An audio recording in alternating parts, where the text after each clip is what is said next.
Hey everybody, I want to welcome you to the Realist State podcast. I'm Byron Elliott, your host, and I'm just so glad you joined us today. We're excited to have you today because we're going to have a really exciting conversation. As you know, part of our mission is to cover topics relating to faith and family and finance, and especially in times like we're all experiencing together, like a pandemic. We've all been impacted one way or the other, and we've had to find ways to innovate, find ways to move beyond what we thought our current capacity could have been, what we thought we could do. We've had to all find ways to make the adjustment.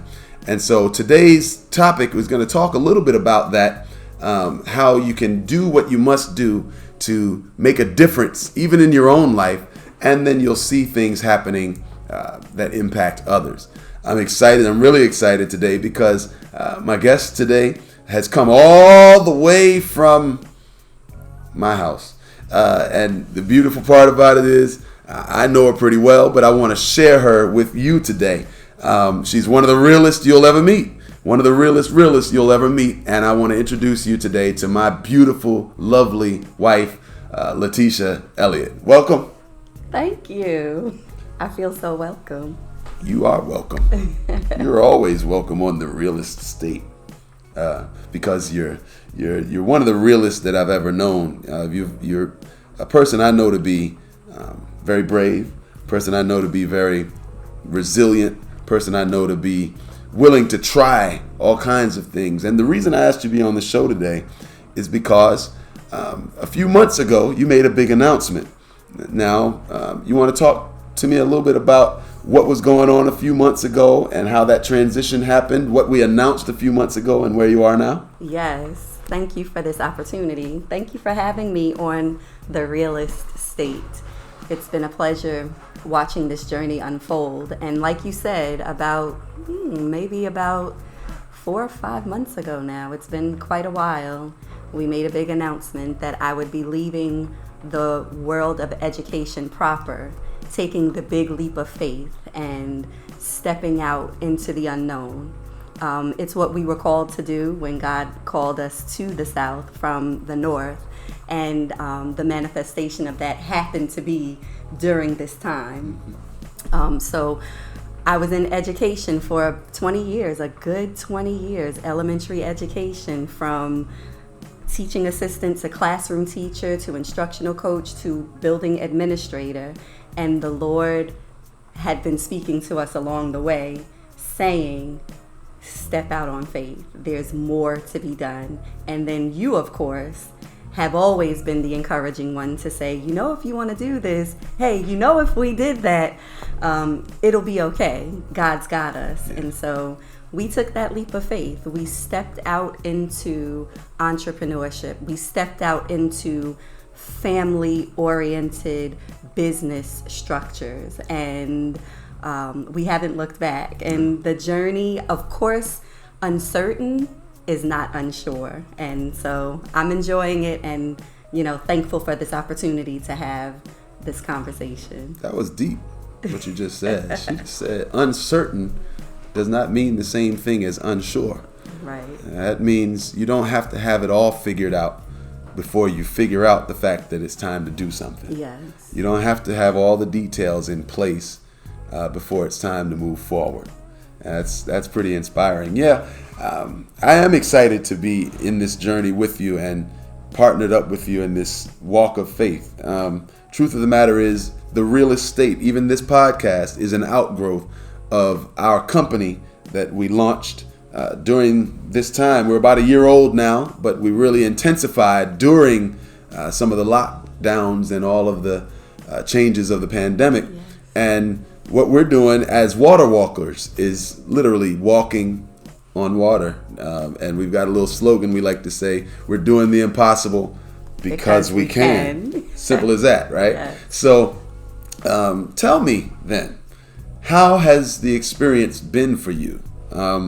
We talk big talk, and I hear people talking about the wonderful. As a matter of fact, one of the coolest parts about this pandemic is that people are taking steps and taking leaps, and businesses are starting, and folks are doing what they've got to do. But take away all the bells and the whistles, take away all the frills and the fluff, and talk to me about what's going through your mind and what is the experience of leaving such a long-standing career, an institutional job where everybody loves you, and even to this day, last time I checked, most folks would be okay if you wanted to go knock on that door again.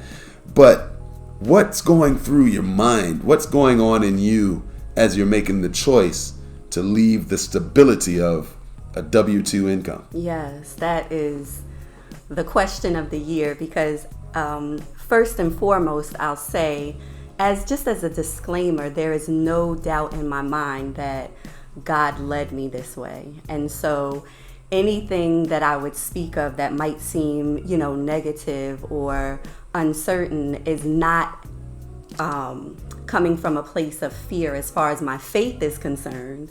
However, as a reality, as a person who lives from day to day, and we know that there are needs and there are wants and there are things that we have to prepare for, whether it's materially, etc., you name it, it can be very daunting. And so, of course, once I made that decision and said, hey, I'm literally going to do this. You said okay, God said okay. First and foremost, we had the blessing of our loved ones, people that we know care about our health and well-being. Of course, as a woman, as a mother, as a wife, there are moments of doubt that have crept in. There have been days of just, wow, did I make the right decision? Fear of missing out, fear of having, the acknowledgement of being someone in the community that's making a difference in the lives of not just children, but adults. And God had to literally sit me down and say, hold up. First of all, it's not about you.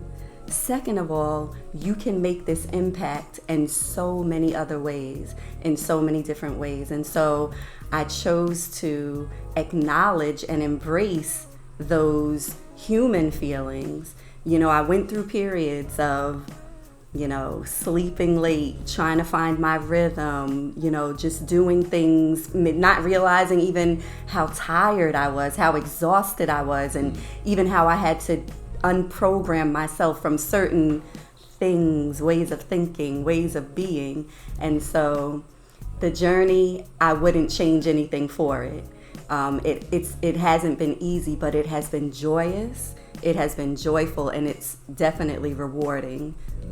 Yeah, I would say so. I mean, the truth is, I've been hoping that God would give us a way to work together and to kind of carve our own path without being robbed from each other for the biggest block of the day every single day. Yeah.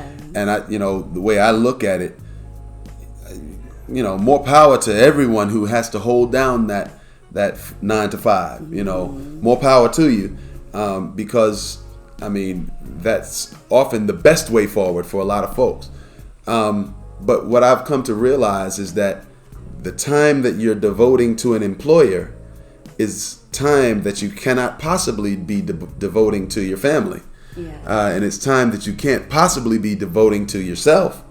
And it's time that you absolutely positively are going to have trouble devoting to God. Right. And so the difference between you at work in some institution all day, every day, and then the difference between you using your gifts and your power of presence and your power of influence directly to be a blessing to your own household, and even coming even closer in partnership in terms of ministry with me. That may not be able to be easily seen from the outside, right. But I know that the impact is really, really felt in a strong way on the inside. Thank you. Listen, and I felt that impact. I felt the difference from, like you said, in education, and a shout out to all of my educators, from classroom teachers to administrators to directors to superintendents, the work is never done, and it can sometimes be a thankless job. You may think that you're going to work from 8:15 to 3:45 or 7:30 to 3:05, but the work is never done. And what I realized is that I was missing out on my family. I had to relearn my family. I had to learn, oh, my children go to bed at this certain time, or they do these certain things during the day when I'm not here, or during those hours when I'm not there. If there's an assembly, or if there's some meeting or some programming that's taking place that would keep me away. And, like you said, we're in a situation that we could call unique as far as ministry is concerned. There's a whole nother, hat to wear. So you have the employment hat, you have your ministry time, and then where does family, fit in? And so this is a blessed opportunity, and I'm glad that, God has graced us with this blessing to be able to work together and do what we have to do.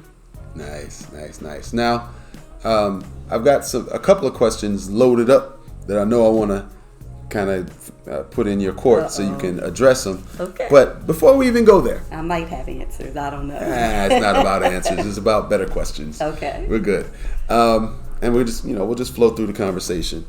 We now have been put in a situation where even education itself has been revolutionized, right, by this pandemic and by the things that are going on.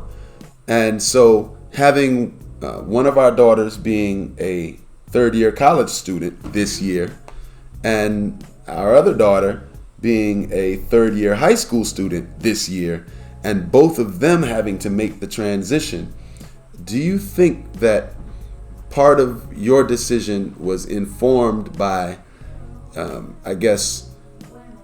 knowing what you could or could not put into helping them make certain transitions? And, I guess what I'm asking is, how much of a role has that played, or in retrospect, how does that impact your thoughts about the decision to come out of the institution to be there even for our family in that transition? First and foremost, I'm a woman of faith. And so Romans 8:28 reminds us, that all things work together. So I wouldn't necessarily say that knowing that they had to do the virtual thing further informed what I needed to do. I would say it was more of God leading us to this path helped to strengthen whatever other decisions had to be made as a result of that. And so just knowing that because we would be together, because we would be building this empire, if you will, the Elliott embassies, it made room, spiritually, it made room physically, emotionally, for decisions to be more readily made about whether or not our oldest daughter would go back to campus or not, whether or not our youngest daughter would stay in the brick and mortar or not. So I just believe that, God worked it out so that he was able to strengthen this foundation so that other things that needed to be built upon it could be sure. Yeah. And there we go back with that word, sure. Sure. Yes. Sure. See, and I wanted to ask that rather than say, what I see, because I know the impact has been profound. And I also know firsthand that even in terms of your ability to come alongside and really play that role of helpmeet in ministry, church has not been easy to do. Right. During this whole thing, and that's just a transparent moment. This is the Realist State podcast, and so even in our roles in ministry and pastoring, it's been a challenge to make the transition into keeping things effective, even though they must be done at a distance. Yes. And so knowing that the best administrator in the business has chosen to use that administration ministry to strengthen what's going on, even at the greatest church on Fauquier Street in Lynchburg, Virginia, the Rivermont Baptist Church, where yours truly, the Reverend Byron J. Elliott, is pastor, and Jesus Christ is Lord. Okay. Yes, but keeping things going on at RBC, which is the place to be, has had a lot to do with knowing that my team is here, and you're the MVP on that team. So, I'm thankful for that. Now, based on understanding that, I guess my next question for you is, how would you describe your role in the evolution and the operations of what Waterwalkers LLC is? And then what are some of the things that you've taken on as projects and as goals for personal improvement and directions you're going to be moving in to play in with Waterwalkers? My role as it relates to Waterwalkers LLC is ever evolving.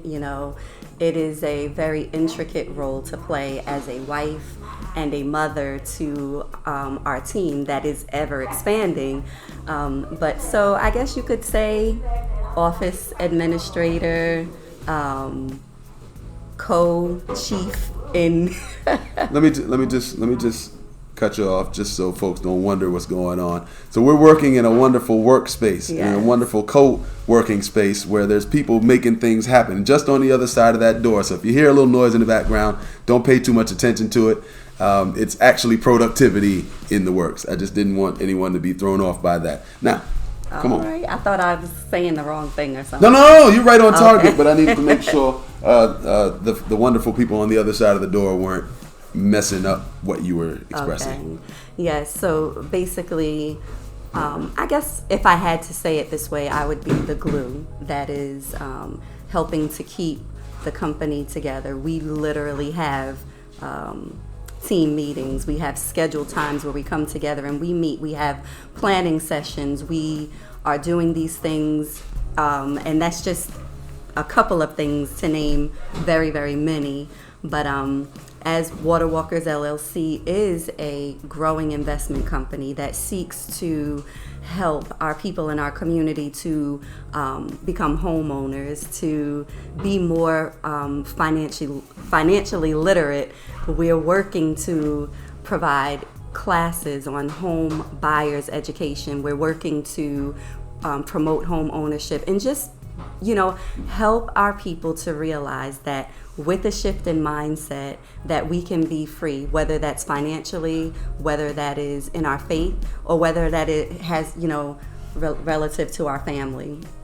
And so I appreciate the platform that we represent. Not trying to toot any horns or anything, but family first. Toot the horn. Toot the horn. It's okay. Toot. It's cool. It's a family model, and we work with others who are interested in seeing what this real estate thing is all about. What is this investment thing all about? What is financial empowerment all about? And how can I be a part of that? So I'm excited about that. A couple of us have finished the coursework for the National Mortgage Lenders programming. A couple of us have received our real estate licenses. And so there's much, much more to come, but it is exciting, it's rewarding, and I believe that it is in line what God wants for the Black family. Yeah, I agree. We have this thing that God dropped it on us several years ago when we realized we were out in deep water. Yes. And that we're gonna have to find it within ourselves to connect with what God has deposited in us to be our own solutions. Yes. And so on our bathroom mirror there are 2 words. What are they? No, it is 2 words. No one's Let's do coming it together. Nobody's coming. Yeah, Come on, nobody's let's try coming. it again. Nobody's coming. Sync up with me now. This is a podcast. People are listening. Nobody's coming. Yeah, in other words, we got to do what we've got to do in order to move ourselves forward. Mm-hmm. And no, you can't do it without God. But God is going to help you along the way as you've laid yourself out there as available for that, and as we've embraced the idea that we've got to do what we've got to do for ourselves. I've got another thing I want to ask you about.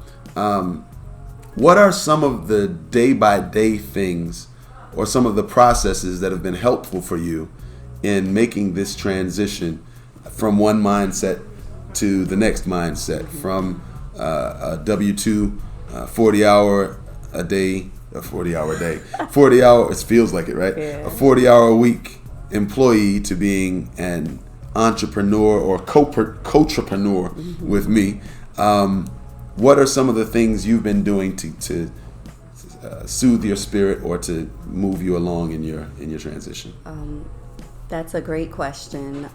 I've learned really this year that self-care is the best care. And so I do many different things to help with my own self-care, my own sense of worth. And I do have a phrase that I coined from somebody that we both love dearly. I would venture to say that she is a sort of mentor to us, Miss Immacula Olegario. Shout out to Immacula. She's an amazing person. And she shared with us many, many years ago, you are worthy of deserving. And so part of that mantra, if you will, for me is doing things that will help for me to take care of myself. Exercise being one of them. Drinking enough water, staying hydrated, prayer first and foremost. One thing that our oldest daughter taught me was the value of creating a morning routine. And so we would plan together using our planners, and we would literally map out what do we want our morning to look like on a daily basis. So if I'm waking up and I'm having devotional, and then I'm drinking 32 ounces of water, and then I'm making sure that I walk 2 miles, 3 miles, 5 miles, or maybe I'm just doing a 15-minute workout. But those are some of the things that have helped, just building routine, building a sense of, time well spent, those things, reading, journaling, capturing different authors. Like one of the ones I'm trying to tell everybody, I'm so mad that I did not read this book, a long time before now. Mr. Kiyosaki, we're going to be waiting on our check for this here plug. All right. But one of many, many reads that I'm reading, along with my matriculation through Virginia University at Lynchburg. I love to read, and so I'm reading about financial empowerment, financial health and well-being, spiritual health and well-being, and then also my studies. So does that answer your question? Yeah, most of the way. Okay. There are more things that I'm aware of. You're a deep thinker, Well, I'm an observer. And another thing that I do observe in you is the routine of expressing the journey, sometimes verbally, and sometimes I get the privilege of hearing the raw and uncut of that journey. It's a privilege, y'all. Pray for me. It's a privilege, y'all. But I also know that there are other ways to express, even when people can't necessarily understand where you're coming from or can't necessarily receive where you're coming from. What's another way that might be helpful that you would recommend to someone else if they needed to have a way of keeping track of the journey and then expressing those moments? Did I mention that I like to journal? You might have said it quickly. Yeah. So journaling is definitely something that I've done, I want to say all my life. And I really wish I could go back and find those diaries from back in the day when I was 10 and 12 and 16. Well, maybe not, but but journaling is definitely one thing that works for me. And I do that whether it is by reading scripture and then journaling about it, or writing poetry, or getting into a good book that is biblically based and then writing out my thoughts. So that is something that I do. And also planning, mapping out that day, looking at a calendar, figuring out what are those top 3 things that we need to accomplish. It just helps me feel more secure, if, for lack of a better word. But journaling for sure, staying in the Word, and using that calendar to plan out my time. Nice. Now, one of the things that we try to keep alive in our own mindsets in our family is that in order for us to be successful, we've got to literally create multiple streams of income. Mm-hmm. So the idea of walking out of institutional employment does not mean that you don't need income. We're not rich yet. We are not yet. We're not Our as wealthy. father is. Yeah, father's rich in houses and, but we're not. And I'm talking about my heavenly Father too. Yeah. Just to be clear.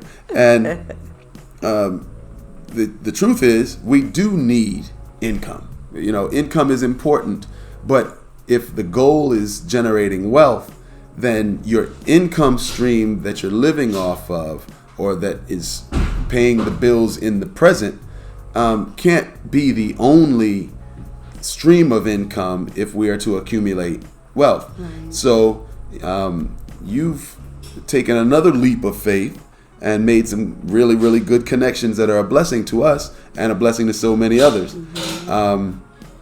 Tell me about Grace for the Day. Oh, yes. Grace for the Day, or gifted, is a term that God literally put in my spirit one day when I was driving home from work. And, just as women, as mothers, as friends, as daughters, aunts, whoever we are, whoever you are in your space in life, we go through things, whether they are physical things, whether they are emotional things, whether they are spiritual things. And one day I was driving and the Lord said to me, He said, LaTisha, always remember, I have graced you for this. And it just, man, it melted me right there. If I could have let go of the steering wheel, I would have let go and just given Him all. And I did, I stayed safe. And then I called you and I told you, Byron, Grace for the Day, I'm supposed to be doing something with this.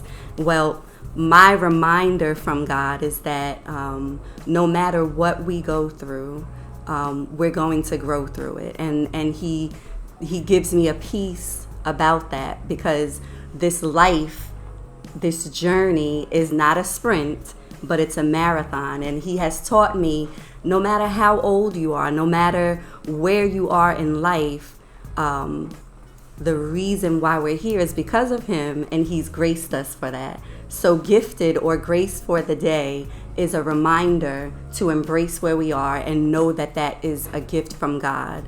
And just in opportunities to utilize that phrase, that terminology, Grace for the Day, I had a wonderful opportunity to become my own entrepreneur in my own right through a wonderful jewelry company called Paparazzi Accessories. And so now what I do is I provide beautiful jewelry at a wonderfully affordable price of $5 through my own little shop called The Gifted Gallery.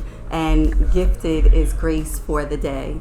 So paparazziaccessories.com/LaTisha E is my website, and this is an opportunity for me to, look cute, help other people look cute, and bring in another stream of income into our home. So that is a little bit about gifted and Grace for the Day. So in the Gifted Gallery, you can go and get jewelry. Yes. Do what you got to do to keep yourself bling in it, right? Yes. And you can be reminded of the fact that grace is sufficient to meet every need that we'll find in a day's time. Yes. Well, I mean, listen, I'm going to tell you, baby, I could do this with you all day long. And we do. We do this. This is what we do. We just happen to turn on the camera. Yeah. But I'm really glad you chose to come and share some of this conversation with me today. It's, as you know, it's our goal to teach people and to lead people forward into financial stability, economic empowerment, utilizing tools like real estate, utilizing tools like entrepreneurship, and those types of things that allow us to be independent in our voice. We've got enough going on in society to where you need to be figuring out what you're going to do to solidify not only your own voice, but a voice for your future, a voice for your children, something for them to participate in, something for them to look forward to, other than measuring up to some grade for some system. We can create our own systems, y'all, and we can really operate in grace for the day, because we're gifted. See what I did there? Yeah, I like that. All right, cool.